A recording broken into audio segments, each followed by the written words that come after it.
ये आप मजलूमों की आह ना लें, गरीब तरीन लोगों को आप उठा उठा के जेलों में डाल रहे हैं, आपका हिसाब होगा। करोड़ों लोग आज पाकिस्तान की चीफ जस्टिस और सुप्रीम कोर्ट के जजेस के पीछे खड़े हैं।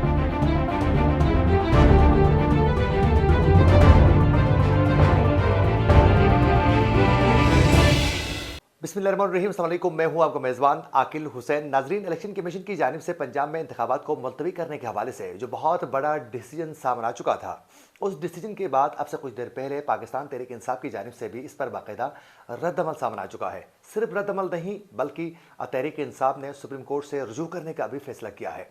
नाजरीन, एक तो आप लोगों को हम ये बताएंगे कि आखिर इलेक्शन कमीशन ने अचानक इतना बड़ा डिसीजन क्यों सुनाया, किसके कहने पर सुनाया। हालांकि इलेक्शन कमीशन ने खुद 30 अप्रैल की डेट इलेक्शन कमीशन दे चुका था, लेकिन उसके बाद अचानक 30 अप्रैल से 8 अक्टूबर की डेट उन्होंने कैसे दी,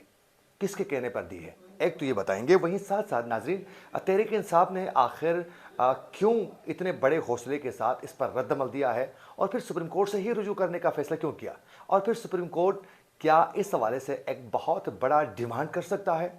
क्या हुक्म सादिर कर सकता है इलेक्शन कमीशन को कि ये काम आपने नहीं करना है, यही करना है, 90 रोज़ के अंदर ही इलेक्शन करवाना है,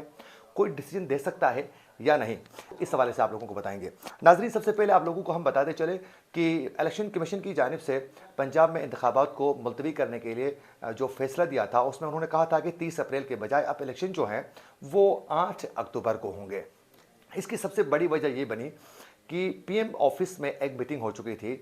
तमाम पीडीएम की जमातों के रहनुमाओं की, और उसमें तमाम सिक्योरिटी इदारों के एहलकार भी मौजूद थे, और वहाँ मुश्तरका तौर पर यह फैसला किया गया कि मुल्की माशी जो सूरत हाल है इस वक्त और पाकिस्तान को जो माशी चैलेंजेस का सामना है, उस तमाम चीज़ों को मद्देनज़र रखते हुए इलेक्शन को थोड़ा डिले करना चाहिए। क्योंकि इस वक्त एक तो सबसे बड़ा मसला ये है कि पाकिस्तान में महंगाई का उरूज है, और दूसरी जानिब IMF के साथ भी कोई डील फाइनल नहीं हो रही है। एक तो ये तलख हकीकत है कि पाकिस्तान माशी तौर पर इस वक्त बहुत से मसाइल का सामना कर रहा है, ये तो एक तलख हकीकत है। वहीं दूसरी जानिब एक अहम इशू ये भी है कि अगर पंजाब में इंतखाबात करवाए जाते हैं या फिर KP में इलेक्शन करवाए जाते हैं, तो इसका मतलब ये है कि आने वाले दिनों में जब अक्टूबर के बाद पाकिस्तान में जनरल इलेक्शन होंगे, तो उस वक्त फिर यही इशू होगा कि पंजाब के इंतखाबात ऑलरेडी हो चुके हैं, फिर दोबारा मुल्क के दीगर हिस्सों में इलेक्शन होंगे, तो यूँ एक साफ और शफाफ तरीके से इलेक्शन का रिजल्ट सामने आना मुमकिन नहीं होता है। तो जनरल इलेक्शन के साथ तमाम सूबों में, तमाम इलाकों में इलेक्शन एक ही दिन में होना, ये बेहतरीन एक डिसीजन तो है, इसमें तो हकीकत है। क्योंकि अब देखें, आप अंदाज़ा करें, पूरे पाकिस्तान में इलेक्शन एक दिन में होती है, और दूसरी जानिब AJK और GB में जो इलेक्शन है वो किसी और टाइम पर हो जाते हैं, आफ्टर 2 ईयर के बाद इलेक्शन हो जाते हैं। तो वफाक किसी न किसी शक्ल में वहाँ इन्फ्लुएंस कर लेता है, और फिर इलेक्शन के जो नताइज आते हैं AJK और फिर GB से, वो इलेक्शन के जो नताइज हैं वो हमने अक्सर देखा है कि वो हमेशा वफाक के हिसाब से ही आते हैं। तो फिर वहाँ आप बरमला तरीके से कह सकते हैं कि वहाँ जो लोग हैं, बिलखुसूस गिलगित बल्तिस्तान और AJK में, वहाँ के लोग फिर जो वफाक में जिसकी हुकूमत होती है उसी को वोट दे देते हैं। तो मेरे ख्याल में इस तरह एक साफ और शफाफ तरीके से रिजल्ट सामने नहीं आता है। ये दो सबसे बड़े वजूहात तो हैं, लेकिन तीसरा एक इशू ये है कि इस वक्त पीडीएम की जो जमातें हैं उनके फेवर में ये इलेक्शन नहीं है, क्योंकि माशी मुश्किलात की वजह से पाकिस्तान में बिलखुसूस मुस्लिम लीग नून का जो वोट बैंक था वो पंजाब में बहुत ज़्यादा मुतासर हो चुका है। तो पंजाब में मुस्लिम लीग नून की एक ख्वाहिश है, मौलाना फजलुर रहमान की भी बिलखुसूस, कि इलेक्शन जो है वो थोड़ा डिले किए जाएँ, और 5-6 महीनों के बाद जो ही मईशत संभल जाती है तो आवाम को थोड़ा कुछ रिलीफ देकर ये तमाम ज़ख्म को बुलाकर फिर इलेक्शन की तरफ जाना चाहिए, जो पाकिस्तान में मुस्लिम लीग नून के लिए फेवर उस वक्त मिल सकती है। तो ये सबसे बड़ा इशू ये है, इसी को वही बुनियाद बनाकर मुस्लिम लीग नून की पूरी चाहत है कि इलेक्शन जो है वो डिले हो सके। लेकिन पीपल्स पार्टी की जानिब से इलेक्शन को डिले करने के हक में पीपल्स पार्टी इतनी नज़र नहीं आती है, लेकिन मुश्तरका तौर पर यह फिर फैसला किया गया कि बार बार इमरान खान इलेक्शन डिमांड ही कर रहा है, तो फिर हमें इलेक्शन से ही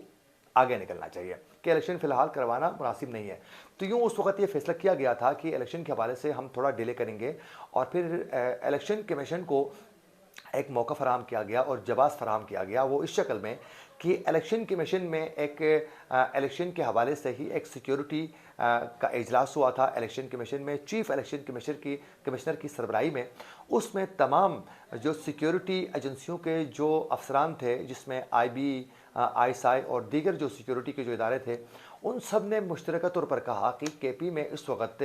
जो तहरीक तालिबान है वो मुतहरिक है, और जब तक वहाँ माहौल साजगार नहीं होता है तो इलेक्शन करवाना मुमकिन नहीं है। और फिर दूसरी जानिब पंजाब में जो मामलात हैं, जो दहशतगर्दी के मामलात हैं, उन सब को बुनियाद बनाकर ये कहा गया कि इस वक्त मुल्क में इलेक्शन जो है वो सिक्योरिटी तमाम इदारों ने मिलकर कहा कि इस वक्त मौजू नहीं है और किसी जानिब भी ये मामलात फेवर में नहीं जाते हैं।